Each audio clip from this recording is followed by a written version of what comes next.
That was a bullet. Okay. No, it wasn't a bullet. It wasn't. Something blew up under us. Something went bang. Okay. Oh, there's a big fuck off hole. Okay. Oh, Whoa! okay. Yeah. Wait. Whoa! Whoa! Whoa! Stop!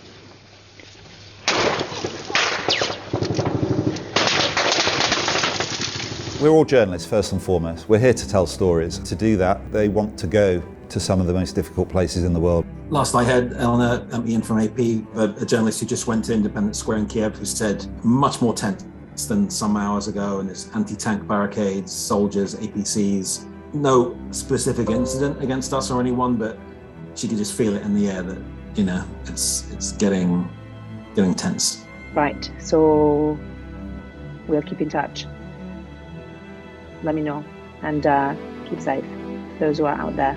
The day the Russia invaded Ukraine on the 24th of February, we started meeting every day, Saturdays and Sundays included. Every day, sometimes more than once every day. We exchanged all sorts of information from the ground. Which routes were safe, which checkpoints had caused their teams problems, where petrol could be found, which hotels or areas were accessible. In Ukraine, we're very much on our own. And I think that's when a team like Insi really does come into its own, because we are all sharing information. We are jumping on calls. We are saying, don't go down this roadblock. Does anybody know somewhere safe to stay here? We've had to be our own support systems. The issue with Ukraine, and particularly Russia, is that the threat was coming from up there. Stacks and stacks of indirect fire. I mean, absolutely unprecedented for Western journalists to have £500 bombs coming in to where they are. When the first journalist started dying in Ukraine, there was a real sense of shock. Some of our meetings felt sometimes a little bit of sort of collective therapy, if you will. The unfortunate truth is you cannot make an assignment completely safe. All you can do is assess the risks, mitigate your exposure to the risks, and come up with a plan to how to deal with the risks. But there is still a risk, and that's what happened to us that day. The five of us have made it out of the car, down the embankment, and we just can't believe we're alive. I think Insi was born from 2 terrible days in May 2000.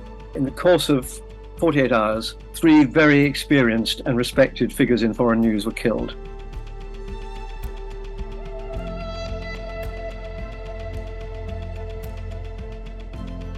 And I think at that moment, those of us in the industry thought, if people as experienced as that are dying, the environment has become intolerably dangerous. Whereas before we used to think of risk in terms of bombs and bullets, now with the advent of technology, there's geolocation, there's harassment. There was always kidnap, but there's kidnap, imprisonment, deportation, assault. And I think what Insi has done over the years is raised awareness across all of these risk factors. Why am I under arrest? When you report fake news, which CNN does a lot, you are the enemy of the people. At CNN, it was no secret. We had gunmen threatening to come down to CNN Centre and kill us all. And we went through active shooting rehearsals, at work. That's not a war zone, that's downtown Atlanta. One of the biggest changes that I've noticed is this idea of we get on a plane, we go somewhere and we are unsafe there, and then we come back and we're safe and this is home. And I think that's really what a lot of these bad actors have taken away from journalists. I had someone show up in front of my kids' school. This was during our Ethiopia coverage. CNN had to provide me with a driver for about a month or so. I wasn't able to get the tube. It's very difficult because we're used to fighting things that we can see. And the idea that these platforms, that they mutate into these malignancies that then follow you out into your real life at home.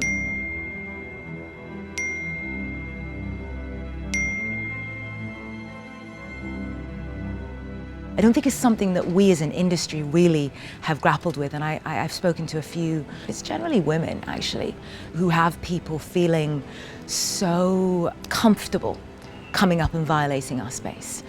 I've most certainly noticed an increase in hostility towards journalists working on the streets. I think again it comes back to that the news has so much more influence than it used to have.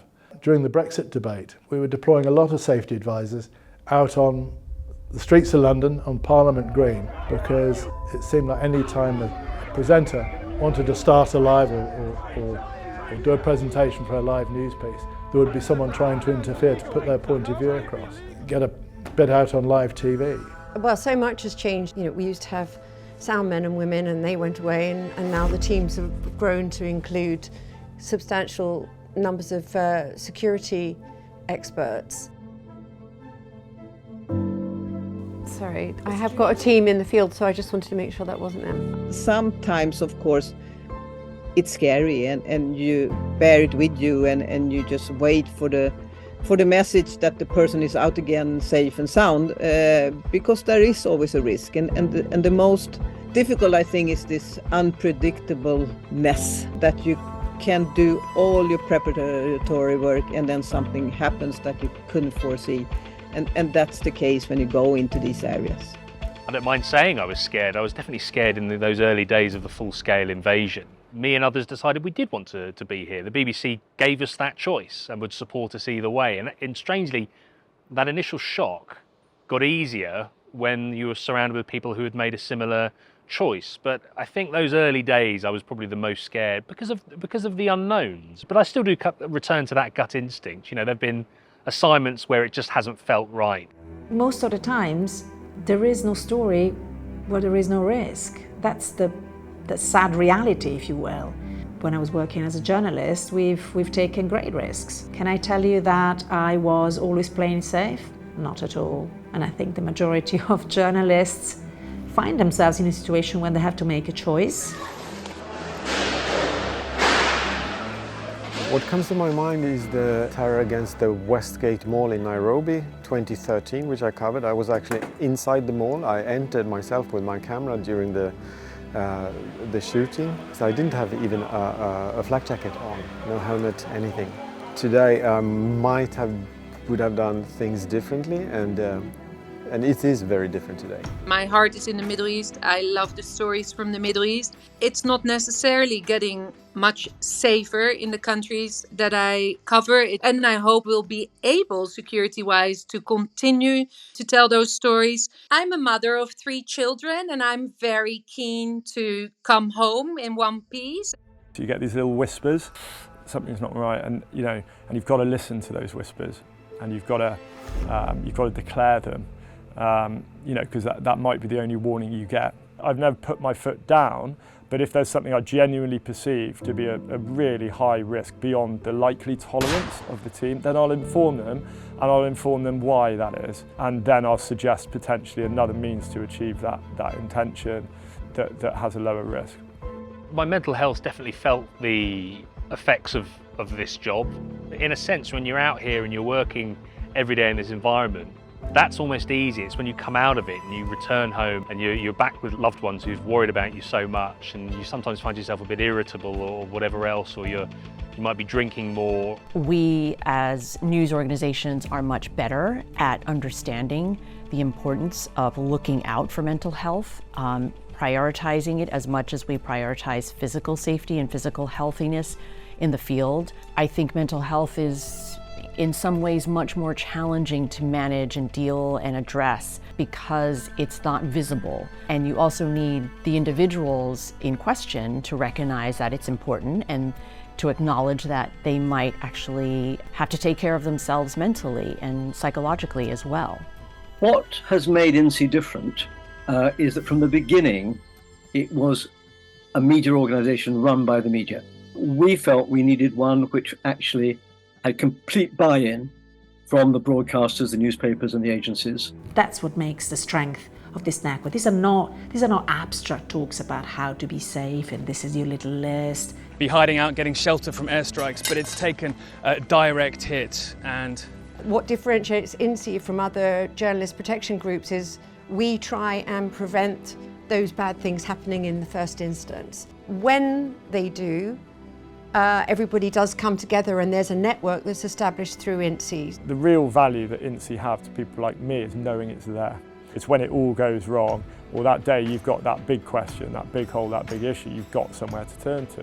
When we are attacked, for me, it only confirms how important we are, how big the impact we're having is, it confirms why we are so incredibly crucial to amplify the voices of people who are within these conflicts. Usually dangerous situation is also important situation. It can be a game-changing situation in countries, in regions, and of course we still have to be there. Once you are in this business, you understand that it's very complicated and there is no right or wrong in a clear way.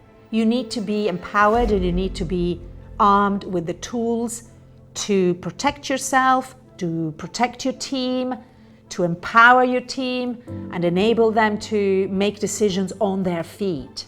I think the fundamental achievement of Insi is that nobody in the industry can pretend they don't know what good safety standards are.